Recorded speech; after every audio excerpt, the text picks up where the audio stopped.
Baiklah, di sini saya akan menjelaskan beberapa ringkasan materi tentang sholat sunnah. Yang pertama, sholat sunnah qiyamul lail.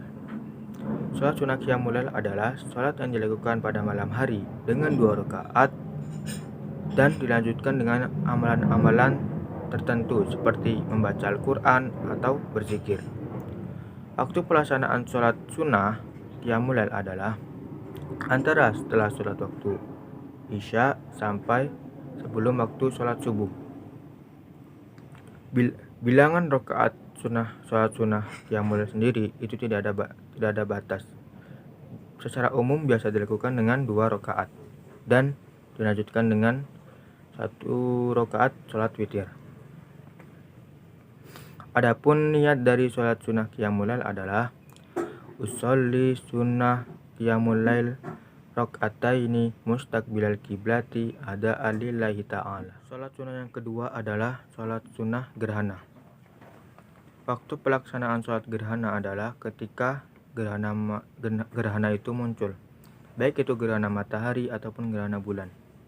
Jumlah rakaat sholat gerhana itu ada 2 dan setiap rakaatnya itu terdapat 2 ruku. Pelaksanaan sholat gerhana itu dilakukan dengan secara berjamaah dan pelaksanaannya sama halnya seperti sholat Idul Fitri dan Idul Adha, yaitu dengan melakukan pertama sholat sunnah dilanjutkan dengan 2 khutbah. Adapun niat dari sholat sunnah gerhana yaitu usolli sunatal khusyufi rakaataini mustaqbilal kiblati ada alillahi ta'ala. Catatan, jikalau Anda menjadi imam ditambahkan dengan lafaz imaman, dan jikalau Anda menjadi makmum ditambah dengan lafaz makmuman. Lanjut yang ketiga yaitu sholat sunnah duha. Waktu pelaksanaan sholat sunnah duha itu antaranya terbitnya matahari sampai sebelum waktu sholat duhur. Waktu yang paling afdal melakukan sholat duha adalah antara jam 8 sampai jam 11. Jumlah rakaat sholat duha itu maksimal 12 dan minimal 2 rakaat. Adapun yang mengatakan bahwa ketika Anda melakukan sholat sunnah duha itu bisa memperlancar rezeki menurut hadis. Ada beberapa hadis yang mengatakan seperti itu. Dan adapun niat dari sholat sunnah duha yaitu usolli sunatad duha rakaataini mustaqbilal kiblati ada alillahi ta'ala.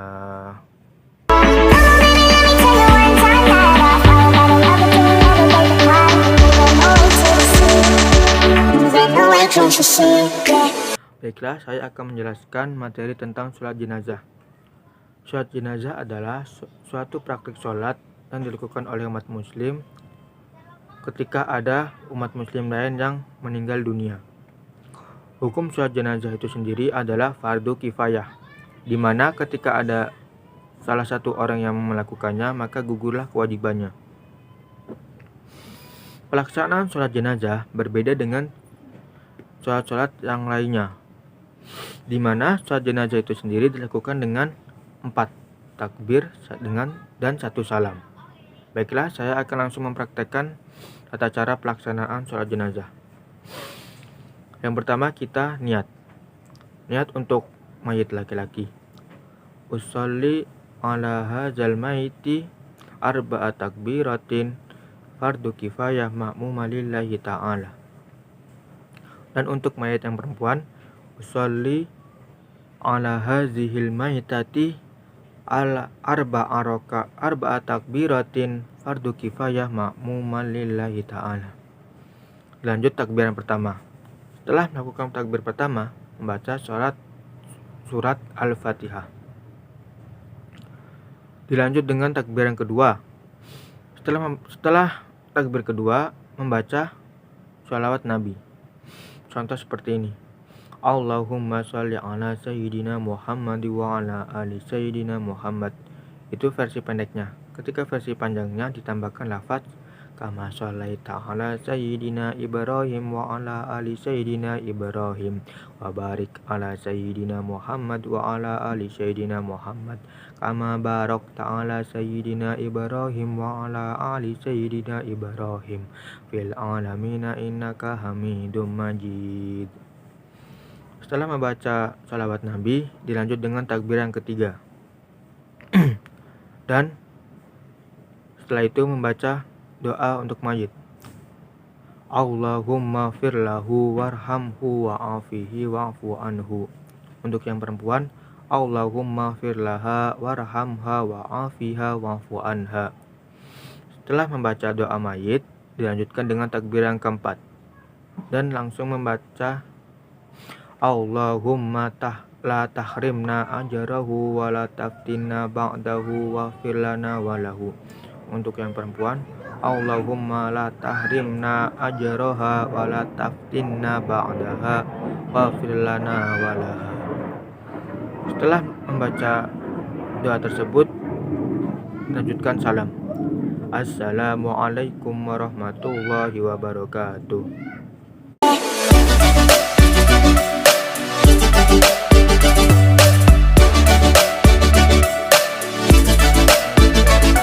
Puasa. Pengertian puasa menurut istilah adalah menahan diri dari segala suatu hal, dalam artian tidak terbatas. Menurut bahasa, dari kata saum berasal dari kata bahasa Arab yang artinya menahan diri dari segala sesuatu, baik itu berupa makan, minum, hawa nafsu, dan lain sebagainya. Sedangkan menurut hukum syariat Islam, puasa adalah menahan diri dari segala hal yang membatalkannya dan dilakukan dari fajar sampai terbenamnya matahari dengan niat dan beberapa syarat tertentu. Adapun pembagian puasa itu terbagi menjadi dua, yaitu puasa wajib dan puasa sunnah. Puasa wajib itu sendiri adalah puasa yang dilakukan pada bulan suci Ramadan dan dilakukan 1 bulan full pada bulan Ramadan. Adapun niat dari puasa bulan Ramadan adalah nawaitu sauma ghadin an adai fardhi syahri ramadana hadihis sanati lillahi ta'ala. Dan contoh dari puasa sunnah yaitu yang pertama puasa hari Senin dan Kamis, yang kedua puasa 6 hari di bulan Syawal, puasa hari Muharram, dan terakhir puasa hari Arafah.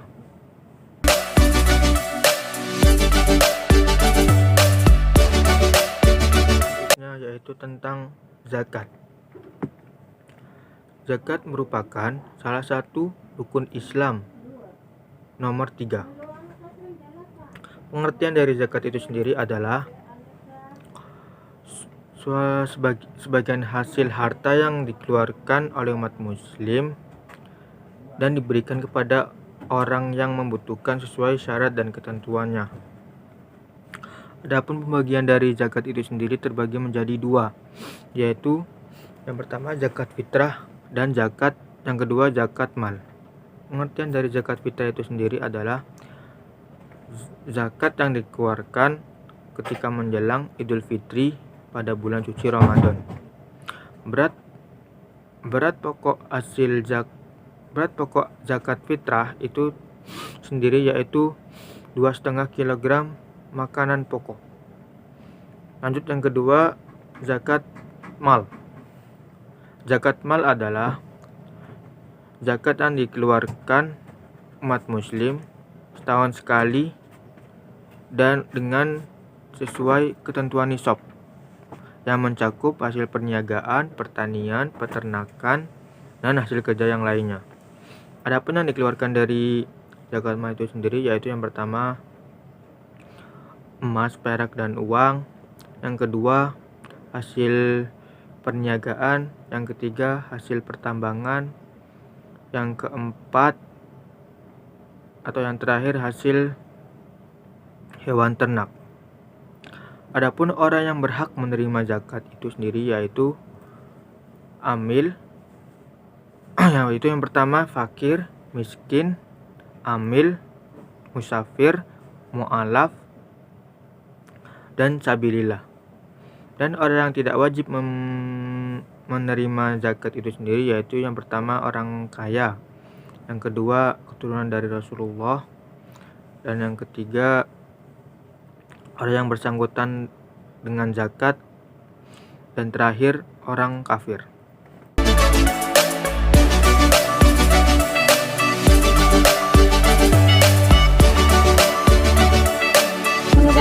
Dari terakhir yaitu tentang nikah.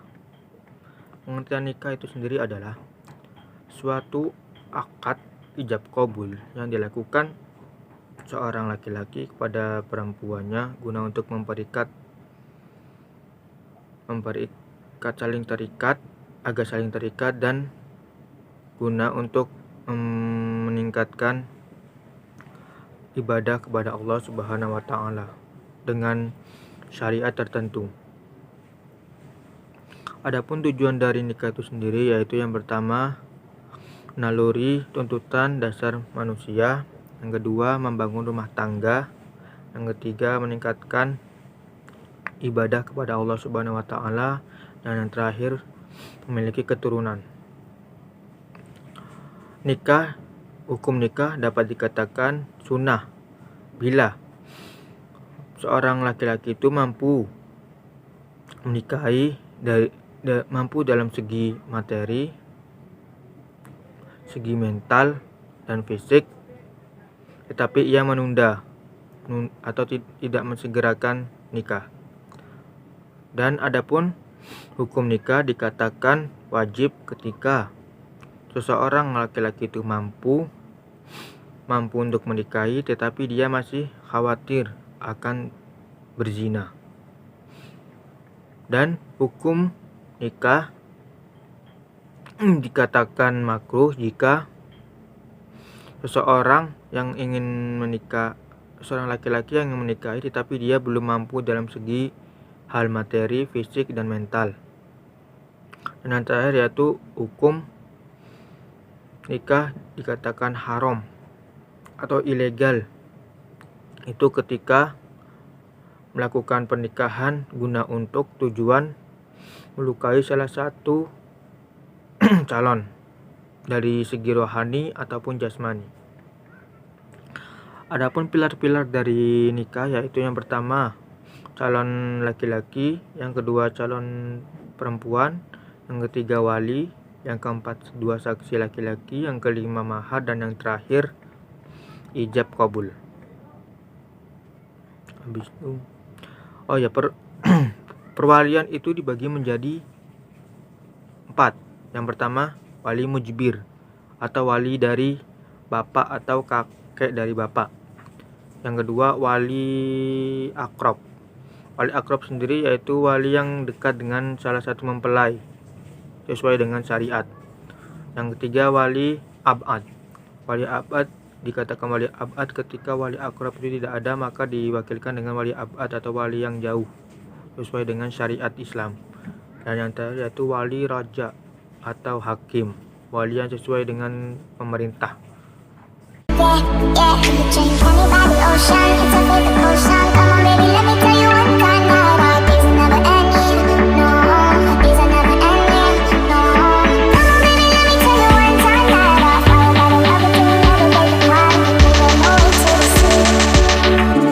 Can't you see, yeah.